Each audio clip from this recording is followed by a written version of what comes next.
Welcome to I dream. నేను మీ సురేఖ. భద్రాచలంలో 5 ఏళ్ల పాప రియాన్షిక పెన్ను పెట్టుకొని ఆడుతూ ఉండి మంచం మీద నుంచి కింద పడిపోయిందట. ఆ పెన్ను నిబ్ అనేది తలకి తగిలి బ్రెయిన్లోకి అది గుచ్చుకొని చనిపోయింది అని అంటున్నారు. అసలు దీని గురించి పూర్తిగా తెలుసుకుందాం. పిల్లలు స్కూల్లో కానీ ఇంట్లో కానీ పెన్నులు, పెన్సిల్స్ వీటితో పెట్టుకొని సాధారణంగా ఆడుకుంటూ ఉంటారు. బట్ ఇది జరిగిన తరువాత ఇటు పేరెంట్స్కి కానీ ఇటు టీచర్స్కి కానీ అలార్మింగ్ మెసేజ్ అనే చెప్పొచ్చు. అయితే ఈ విషయం మీద పూర్తిగా తెలుసుకుందాం. ఎలా జాగ్రత్త పడాలి, ఇలాంటి ఇన్సిడెంట్స్ మళ్ళీ జరగకుండా ఉండాలి అంటే ఏం చేయాలి అన్న విషయం గురించి, అలానే ఈ కేసు గురించి కూడా పూర్తిగా మాట్లాడదాం. ఈరోజు మనతో పాటు ఉన్నారు ప్రముఖ న్యూరో సర్జన్ డాక్టర్ రంగనాథన్ గారు. వారితో మాట్లాడదాం. నమస్కారం సార్. నమస్కారం సార్, అసలు భద్రాచలంలో పెన్ను నిబ్బు తగిలి 5 సంవత్సరాల బాలిక చనిపోవడం అనేది చాలా బాధాకరం సార్. అవునండి. పిల్లలు అనగానే పెన్సిల్స్ షార్ప్ చేసి ఆడుకుంటూ ఉంటారు, పెన్స్తో ఆడుకుంటూ ఉంటారు. అసలు ఈ కేసు ఎలా జరిగింది సార్? అసలు ఒక విధంగా ఏమిటంటే అదృష్టం ఏంటంటే ఈ మధ్యన డిజిటల్ ధర్మం, దాని ఇబ్బందులు దాన్ని పక్కన పెడదాం. ఆ డిజిటల్ ధర్మం అని పెన్ను పెన్సిల్ వాడకం తగ్గిపోయింది. అయితే ఇంకా కొన్ని స్కూళ్ళు మొబైల్ చూస్తున్నారు, ఐప్యాడ్ వాడుతున్నారు, ఇంకేం సిస్టమ్ ఇవన్నీ. అయితే ఇంకా పెన్ను కొంత మామూలు క్లాసుల్లో పెన్ను పెన్సిల్ వాడకం అనేది, ఎందుకంటే హ్యాండ్ రైటింగ్ అంటే కొంత ప్రాక్టీస్ అవ్వాలి కదా. చిన్నపిల్లలు కూడా ఇది షార్ప్ చేయడము, పెన్సిల్స్ ఇవి నచ్చుతాయి అండ్ గుచ్చుకుంటూ ఉంటారు కూడా సరదాగా ఆడుకుంటూ. ఇక్కడ జరిగింది ఏమిటంటే మీరు చెప్పినట్టుగానే ఆ 5 సంవత్సరాల బాలిక ఆడుకుంటూ మంచం మీద కూర్చొని కింద పడింది. ఆ పెన్ను చేతిలో ఉన్నది చాలా దారుగా ఉంది, షార్ప్గా. అది చెవు వెనక భాగంలో ఉన్న దానికి లోపలికి గుచ్చుకుపోయింది. అక్కడ నుంచి రక్తం కారుతూ ఉంటే సరే అక్కడ లోకల్ ప్లేస్లో డాక్టర్ దగ్గర తీసుకెళ్ళడం, వాళ్ళు ప్రథమ చికిత్స చేసిన తర్వాత పేషెంట్ ఇంకా ఇంప్రూవ్ కావడం లేదని వాళ్ళు ఖమ్మంకి దాన్ని తరలించడం, ఖమ్మంలో దానికి మెదడుకు శస్త్రచికిత్స కూడా చేసి ఈ పెన్ను తీయడం కూడా జరిగింది. అయితే ఆ చేసిన మరుసటి రోజు నాడే ఆ పాప మరణించింది. ఇది చాలా విచారకరం, చాలా బాధాకరం. సార్, స్కల్లో పెన్ అంత షార్ప్గా దిగేస్తుంది. ఇది చాలా ముఖ్యమైన విషయం. ఎందుకంటే మెదడుకి పిల్లలకు కానీ పెద్దవాళ్ళు కానీ ఈ పుర్రె భాగం ఉంటుంది, స్కల్. ఈ పిల్లల్లో ఏమిటంటే అది కొంచెం మెత్తగా ఉంటుంది. ఓకే. నిజంగా ఎవరికైనా తలకు దెబ్బ తగిలి పడిపోయారు అనుకోండి, ఇప్పుడు పెద్దవాళ్ళు దెబ్బ తగిలినట్టుగా పుర్రె భాగం ఏది ఫ్రాక్చర్ అయిపోదు. అదొక గొప్పగా ఉంటుంది. పింగ్ పాంగ్ అంటారు. అంటే ఏమిటి, మనం బాల్ ఏదైనా గోడ కొట్టామనుకోండి మనకు వస్తుందిగా. అదే మాదిరి తలక కానీ పైనుంచి పడిపోయినప్పుడు కూడా అక్కడ ఉండేటువంటి పుర్రె భాగం డ్యామేజ్ అయినప్పుడు గ్రీన్ స్టిక్ ఫ్రాక్చర్ అంటారు. అంటే కొంతవరకు కొంత మామూలుగా ఎరగడమే, పూర్తిగా ఎటువంటి మామూలు పెద్దవాళ్ళలో పూర్తిగా టక్కన దిగిపోయినట్టు జరగదు. అలాంటిది అంటే అంత మెత్తగా ఉంటుంది, అంత సాఫ్ట్గా ఉంటుంది. ఈ షార్ప్ ఆబ్జెక్ట్ అయ్యేసరికి మెదడు లోపల గుచ్చుకుపోయింది. ఒక అదృష్టం ఏమిటంటే ఇది కామన్గా జరిగేటువంటి విషయాలు కావు. అయితే అక్కడక్కడ జరుగుతున్నటువంటి సంఘటనలు కూడా ఉన్నాయి. అప్పుడు ఏ భాగంలోనికి మెదడు లోపలికి వెళ్ళిపోయింది. కొన్ని ఏదైతే ఉన్నాయో కేసు రిపోర్ట్స్ అన్ని ఏమిటంటే మెదడు లోపల ఈ భాగాలు ఉంటాయి, కుడి భాగం ఎడం భాగం, మధ్యలోకి వెళ్ళిపోయింది. ఆడుకునేటప్పుడు చూసి ఆడుకోరు కదా ఎక్కడ తగ్గింది. ఇందులో ఈ షార్ప్గా ఉండేటి పెన్నులు, పెన్సిళ్ళు, రేజర్లు ఇవన్నీ కూడా పిల్లలు వాడేవి.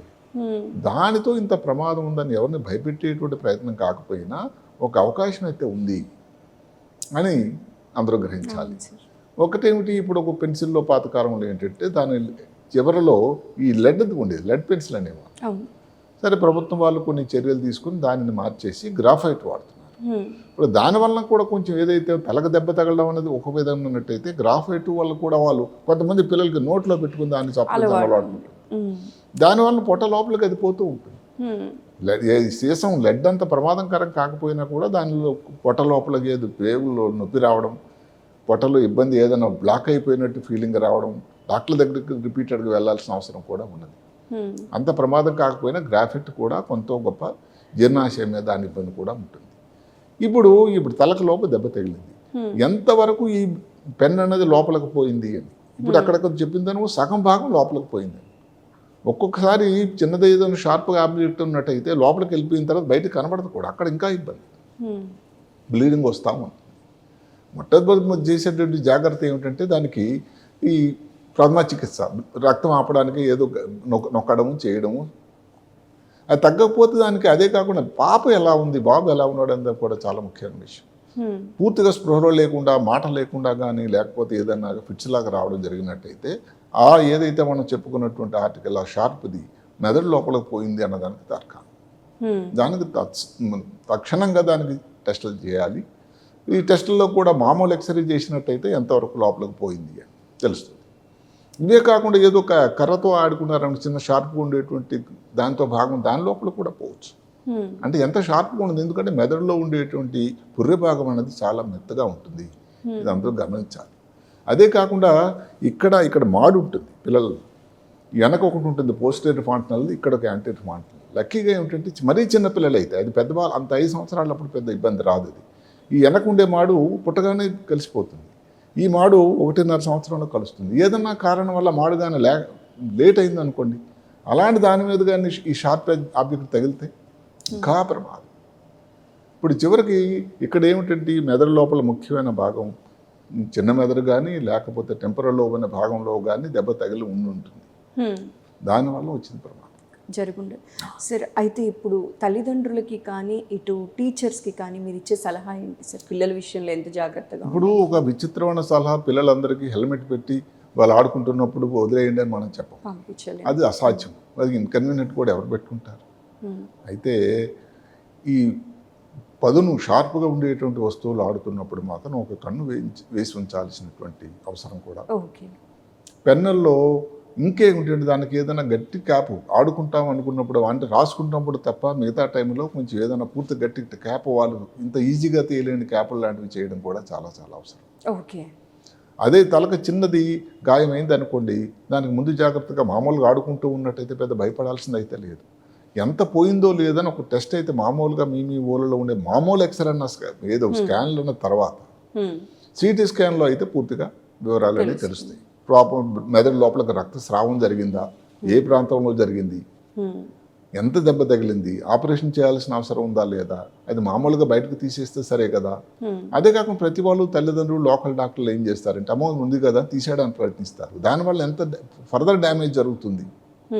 ఇవన్నీ ఒకసారి సిటీ స్కాన్ మామూలుగా కాకుండా కాంట్రాస్ట్ అంటే ఒక మందు ఎక్కిస్తే ఏదైనా ముఖ్యమైన రక్తనాళంలో కానీ ఏదైనా ప్రాబ్లం ఉందా, అలాంటప్పుడు ఈ మామూలుగా ఏదైతే ఉందో అక్కడ ఉండే ప్రాథమిక చికిత్స కాకుండా ఎవరైనా ఒక న్యూరో సర్జన్ వాళ్ళ దగ్గర తరలించాల్సిన అవసరం కూడా ఉంది.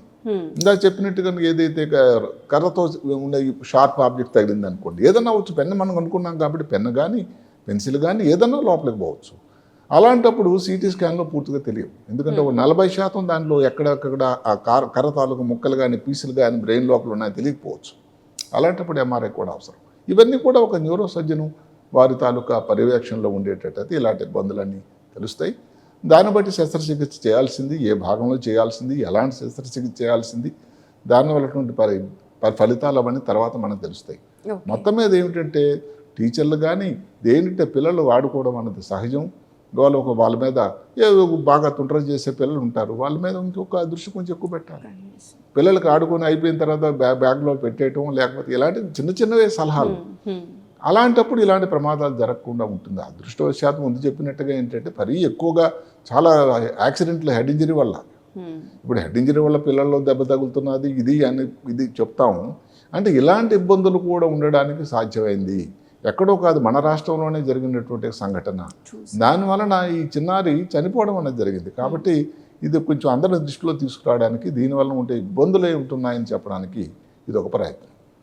సరే, చాలా సవివరంగా అసలు ఆ కేసులో ఏం జరిగింది అండ్ ఇలాంటివి మళ్ళీ జరగకుండా ఉండాలి అంటే ఇటు తల్లిదండ్రులు కానీ అటు టీచర్స్ కానీ ఎలా జాగ్రత్త పడాలి అని చెప్పి అందరికీ అర్థమయ్యేలా వివరించారండి. మరోసారి ప్రత్యేక ధన్యవాదాలు సార్. నమస్కారం. నమస్కారం.